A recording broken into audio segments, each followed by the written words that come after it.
Bengal education সেন্টারে সকলকে স্বাগত জানাই। আজকে আমরা শিখবো যে 51 × 41 অথবা লাস্টে কেবলমাত্র 1 দিয়ে এরকম যদি তোমার কোনো সংখ্যার গুণ হয় তাহলে বলবো সেকেন্ডের মাথায় কেমন করে, তাহলে আমাকে তোমার দেখতে হবে যে কেমন করে দেখবো।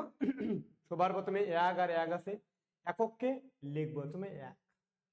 এইখানে কত সামনের সংখ্যা কত আছে 4, এখানে আছে 5 আর এখানে আছে 4, তাহলে 5 আর 4 কত হয় বলো, 5 আর 4 আছে 9, 9 লিখে দিলাম। ঠিক একই রকম ভাবে ধ্যান রাখা দরকার, 4 পাশে লাস্টে করবো 4 আর 5 আছে আমরা কি গুণ করবো, গুণ করলে কত হবে বলো 4 5 20 হয়, বা যেটার অ্যান্সার।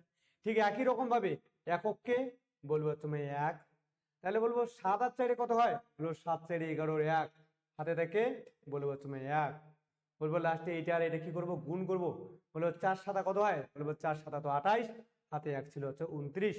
ঠিক একই রকম ভাবে এটার অ্যান্সার কত হয় তোমরা কমেন্ট বক্সে অবশ্যই আমাকে জানিয়ে দেবে।